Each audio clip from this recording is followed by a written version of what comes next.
agora, para todos nós, aquele quadro especial Saúde e Fé com ele, Frei Rinaldo Stecanella. Alô, você! Sua bênção, Padre Paulo! Deus abençoe, bem-vinda, que alegria! Deus abençoe, Juninho, super time, o melhor time da televisão brasileira. E alô, você que está em casa. E aí? Câncer de colo, câncer de colo, minha gente. Tudo bem, o câncer de colo, claro, câncer, prevenção, cuidados, enfim, mas a grande questão é que está aumentando a incidência na população mais jovem, minha gente. Então, e é por isso que hoje está aqui, já está sentadinha ali, a doutora Thaís Lerrayer. Lerrayer, olha que nome bonito, vai falar sobre hein? essa realidade, viu?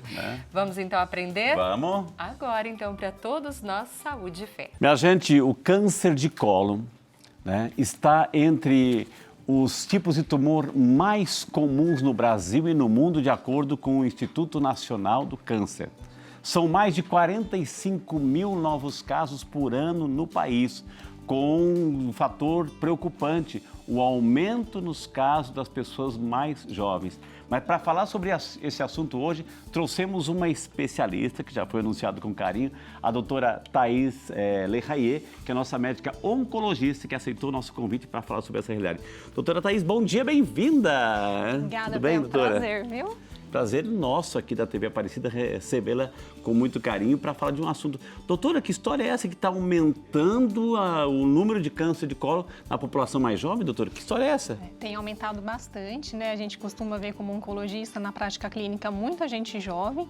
A gente tem relacionado isso a alguns hábitos de vida, alimentação, que hoje em dia está muito mais relacionado com álcool, com carnes processadas, com embutidos, o sedentarismo, a obesidade que aumentou bastante e tudo isso está relacionado com o aumento da incidência do câncer. Quando a gente fala câncer de colo, né, para quem está em casa, assim, para a gente entender do que estamos falando, de qual região, a gente sabe que nós temos o intestino delgado e o intestino grosso, né? Isso a gente aprendeu.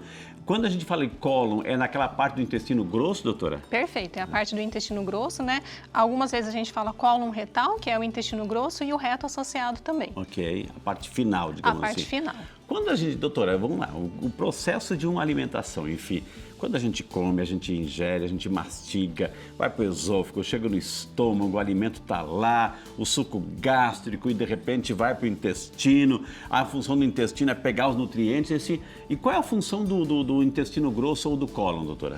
O intestino delgado faz a absorção dos nutrientes e o intestino grosso basicamente faz a absorção da água. Tá. Então ele está muito relacionado com essa parte e o reto ele faz o depósito das fezes para depois serem eliminadas. Mas o grosso basicamente é a absorção da água para a gente não desidratar. Por isso que quando a gente tem diarreia, a gente elimina bastante água e é sempre porque a gente não consegue ter essa absorção pelo intestino grosso.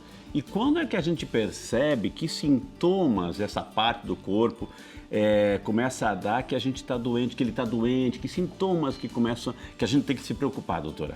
Normalmente não dá sintomas, né? Então o início da doença a gente não tem os sintomas, a gente vai começar a ter os sintomas quando a doença já está um pouco mais avançada e aí o que a gente pode perceber no nosso dia a dia?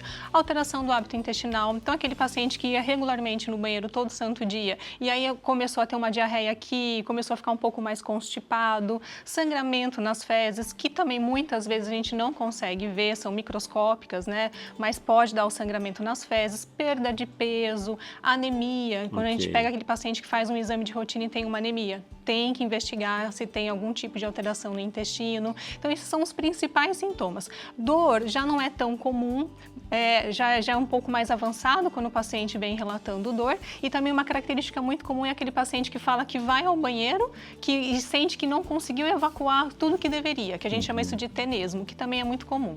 Quer dizer, então, todos esses sintomas que a doutora prescreveu aqui, ou seja, comentou, além disso tudo, tem essa questão da idade também influencia, doutora? Ou seja, a incidência das pessoas mais jovens, mas assim, é o comum normal a partir de que idade? Que começam a surgir esse sinal de alerta? O comum é acima dos 45 anos, tanto que a gente fala para fazer o exame de rotina, que é principalmente a colonoscopia, acima dos 45 anos, né? E se você tiver algum histórico na família, a gente pede para antecipar esses exames, que aí com certeza a incidência é um pouquinho para pacientes mais jovens, mas acima dos 45 normalmente. Então a pessoa chega lá reclamando desses sintomas, digamos, exteriores ali, né? Ou seja, além disso, vão pedir um exame mais específico. É a colonoscopia? Normalmente sim. Então, se o paciente vem com todos esses sintomas, só com algum deles, a gente já tem a indicação de pedir a colonoscopia, né? E os pacientes também acima de 45 anos que não tem nenhuma queixa, pelo menos uma vez a gente também tem que pedir a colono. O que uma colonoscopia vai mostrar, doutora? A colonoscopia nada mais é que um exame que vai mostrar, vai entrar com uma câmera na região do ânus, do reto, e vai avaliar todo o seu intestino. Então, ele vai passar pelo reto, pelo intestino grosso, vai avaliar por dentro da parede, coisas que, por exemplo, uma tomografia, uma ressonância não conseguem avaliar. E aí, nesse exame, a gente vai conseguir ver se tem algum pólipo, porque normalmente o câncer de intestino está relacionado com um pólipo, se tem alguma lesão, se tem algum divertículo, alguma coisa por dentro do intestino mesmo. Pólipos são pequenas, digamos, verruguinhas ali? É perfeito, eu costumo dizer isso no meu consultório para o paciente entender. O pólipo nada mais é que uma verruga, né? A maioria dos cânceres de intestino estão relacionados com um pólipo, mas nem todo câncer de intestino é devido a um pólipo, mas a maioria sim. Então, o pólipo nasce, nem todo pólipo é câncer, isso é importantíssimo falar, mas com o passar dos anos, esse pólipo ele pode sofrer algum tipo de mutação e pode virar um câncer. Ou seja, nem todo pólipo é câncer, mas todo câncer começou assim com um pólipozinho lá, doutora. A maioria. Por isso que no exame de colonoscopia há uma retirada. Como é que surge um pólipo? Por que surgiu?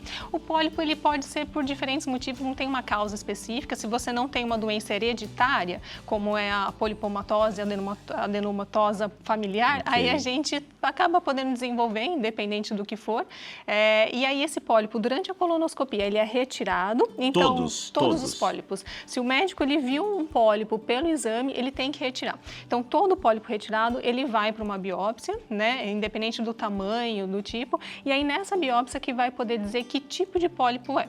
Então, quando a gente tem, por exemplo, um pólipo chamado adenomatoso, céssio, esses pólipos, muito provavelmente, no futuro, podem virar um câncer. Agora, é perceptível, doutor, tem que ter um olho clínico aí, porque eu fico imaginando que é uma coisinha bem pequenininha, ou seja, nessa câmera que vai passando, o especialista ele já vai verificando, ou tem que fazer uma varredura muito minuciosa? O que é importante, na verdade, é você fazer um preparo adequado. Então, se você faz um preparo pré-exame adequado, você consegue limpar todo o intestino. Então, se durante o procedimento o intestino estiver todo limpinho, fica muito mais fácil de ver. Lógico que precisa ter um bom olhar também, um bom olho médico para poder ver, porque são muito pequenininhos. A gente está falando coisas de milímetros, menos de 10 milímetros, é muito pequenininho. Mas se tiver um preparo adequado e o intestino estiver bem limpinho, consegue detectar e é feita a retirada. E a pessoa pode ter uma floresta de pólipos, doutor?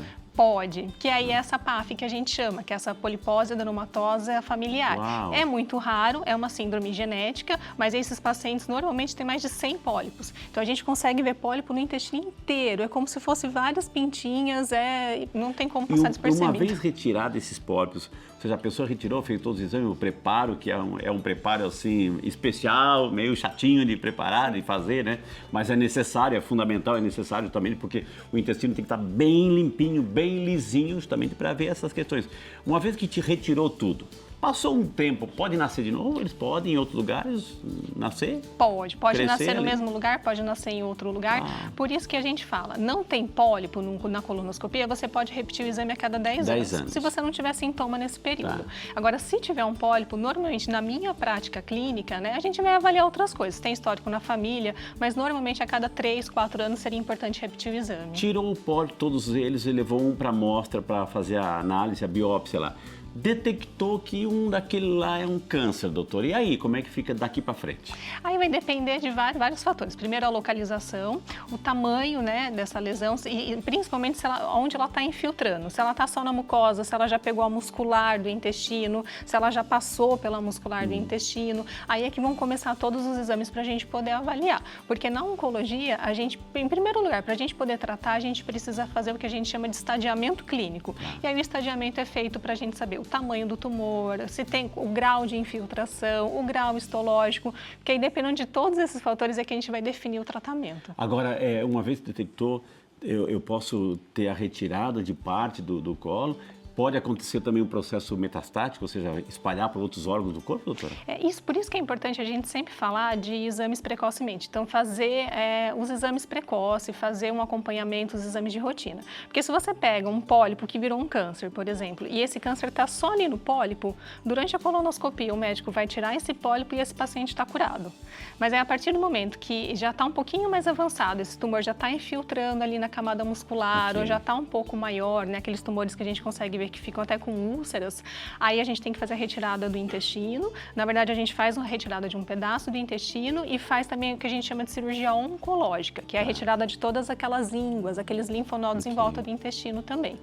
E aí, em alguns casos, pode ser que tenha metástase, que aí normalmente são os casos mais avançados, que o que é a metástase? É quando esse tumor saiu do local de origem e foi parar em outro órgão. Agora, doutora, vamos explorar um pouquinho essa questão assim, dos mais jovens. Então, quais são os fatores de risco? Ou seja, é o estilo de vida, processados, carne, como é que é? Quando a gente fala de câncer cólon retal, a gente tem que pensar primeiramente a alimentação. Tá. Então, alimentação rica em embutidos, o álcool, carnes processadas, todas essas comidas que acabam no dia a dia a gente comendo hoje em dia. Obesidade tem relação, o tabagismo também tem relação, histórico familiar, claro que é mais raro, mas pode ter também relação com o histórico familiar, mas esses são os principais sintomas. Então, o estilo de vida são os principais fatores que estão relacionados. Uma pessoa que, de repente, assim, já está com câncer no colo, doutora, assim, está lá, tem um pólipo que está crescendo, imagino que tem células cancerígenas lá.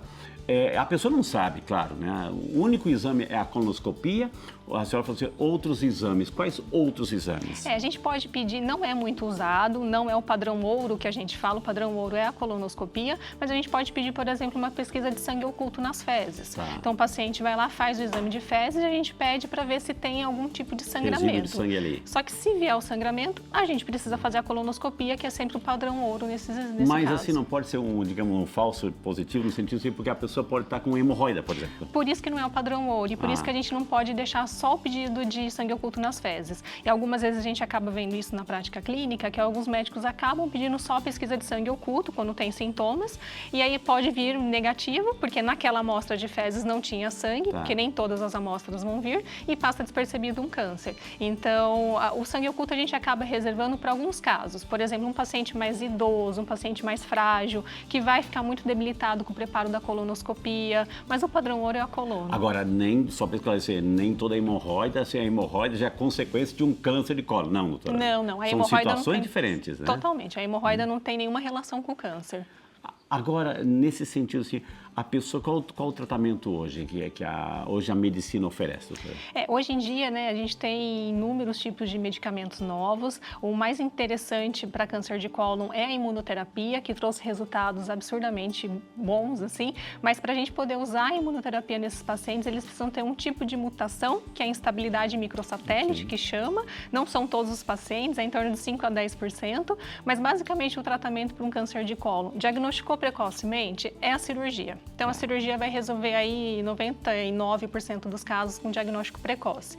E tem cura, ou seja, a cura está ali, né, no caminho. Fez um diagnóstico precoce, 95% vai curar, vamos dizer assim. Boa notícia, minha gente. E aí, por exemplo, esse paciente operou, e aí a gente percebe que essa doença estava um pouquinho maior do que deveria. Aí a gente vai ter que complementar com quimioterapia no câncer de cólon, né, que é a quimioterapia adjuvante, que a gente chama, para diminuir a chance desse tumor voltar no futuro. Então, o ideal é procurar um médico uma vez por ano, fazer uns exames, doutora? Sempre. Esse é o principal, né? A partir do momento que a gente fala de exames de rotina, de rastreio, isso muda todo o fluxo da medicina.